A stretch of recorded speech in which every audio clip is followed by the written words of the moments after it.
Zay in the house.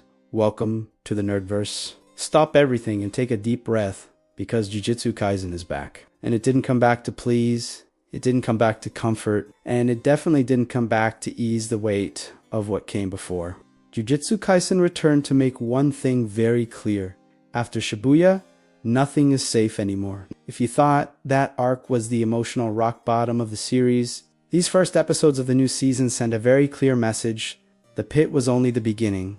The world has been broken, and there's no way to fix it the way it used to be. We're no longer talking just about wheel-animated fights or increasingly powerful curses. We're talking about guilt, irreversible consequences, and a fate that has completely spiraled out of control. And that's exactly what we're going to dive into today, to analyze every detail, every symbol, and every narrative choice the anime makes right in this return. So before we continue, leave a like if you enjoy this kind of deeper analysis, share this video with anyone else who follows Jujutsu, and comment below what you thought of this season's beginning, because now we're going straight into the chaos.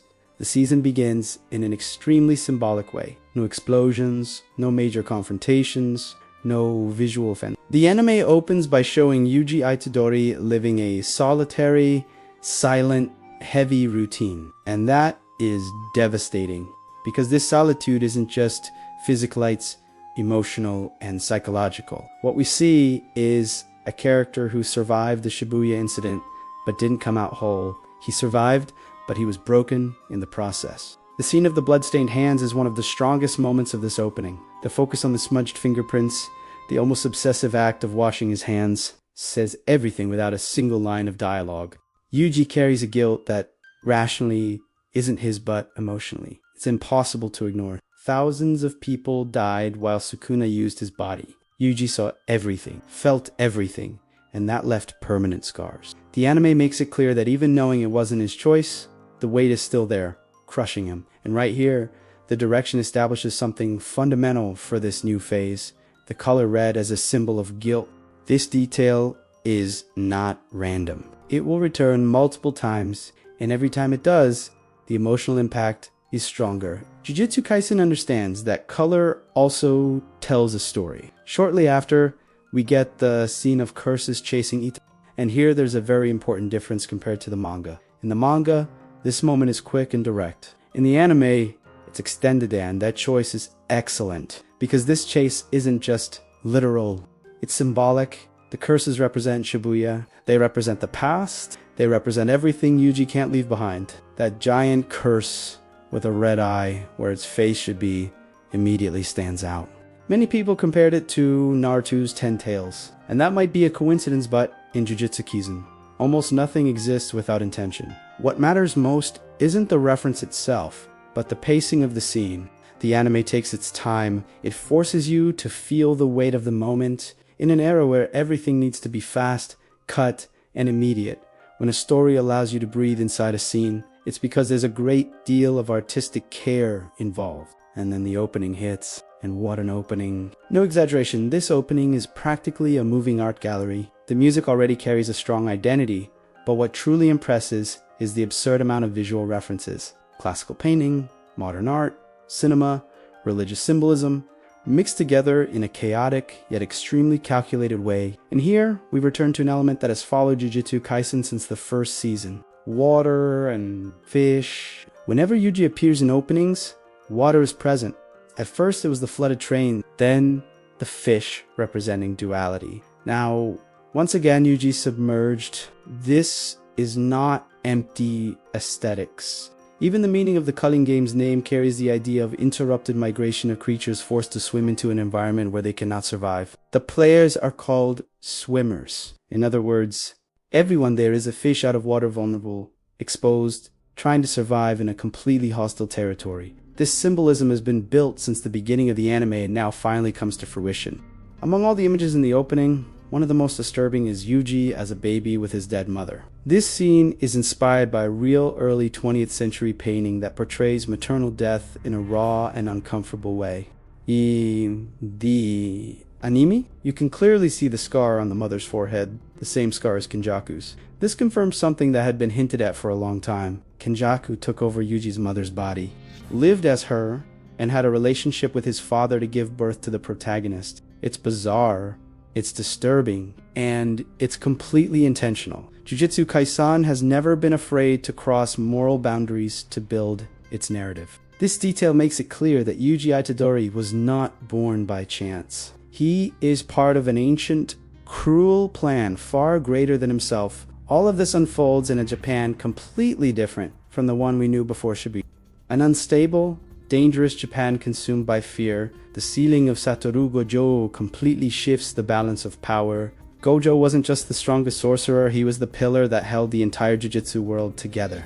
Without him, everything begins to collapse. Curses grow bolder, sorcerers become more vulnerable, decisions that were once unthinkable are now treated as necessary. The constant feeling is that no one is truly safe on.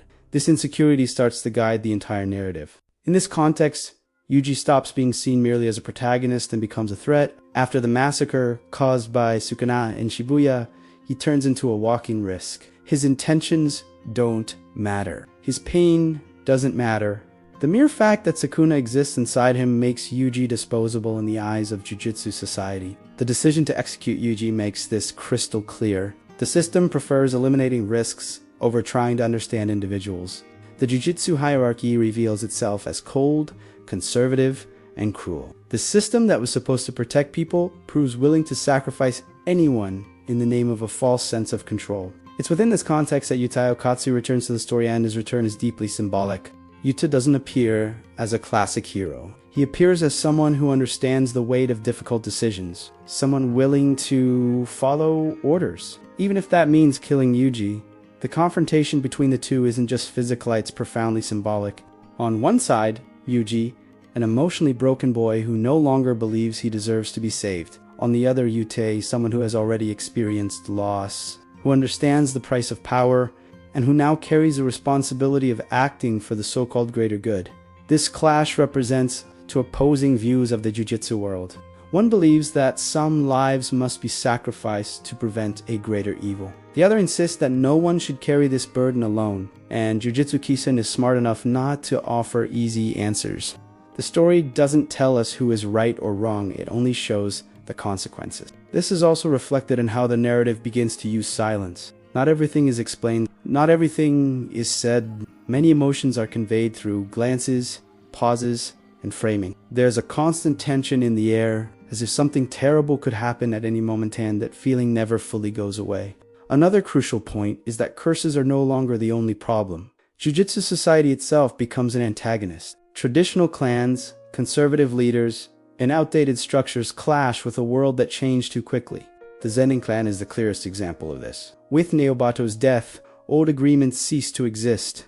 The clan collapses, and ironically, Mogami becomes the new leader. That alone is a narrative, but manga anime elevates it even further with brilliant visual choices. During the conversation between Yuji and Megami, the setting changes. Ordinary windows give way to red stained glass. Red returns, guilt returns. The stained glass, tied to religious imagery, bathes Yuji as if in constant penance, like he's being judged all the time, especially by himself. When the fights begin, the animation remains incredible, fluid, heavy, and elegant. The battle between Shoso and Neoja shows just how much Shoso has evolved, and then Yutie arrives and puts everything into perspective. He completely overwhelms Shoso without effort. The power gap is undeniable. And then comes the reveal. Faking Yuji's death, deceiving the higher-ups, saving him outside the system. Everything was part of a plan. The episode ends on an extremely dark note with a visit to the Star Plasma Vessel's tomb. The bloodstain is still there. The past hasn't been cleaned. It hasn't been forgotten. And it certainly hasn't been forgiven. The culling game begins. The fate of the Jujutsu world is irreversibly thrown into chaos. And Kenjaku's true intentions remain hidden. So now I ask you, can Jujutsu Kaisen raise the stakes after Shibuya? Does Yuji Itadori deserve to be saved, or is he an inevitable tragedy the world feels it must erase? Comment below what you thought about this return. Leave a like if you enjoyed this analysis, share it with anyone else who follows the anime, and subscribe to the channel so you don't miss the next videos. Because from here on out, the story only gets darker, crueler, and more insane.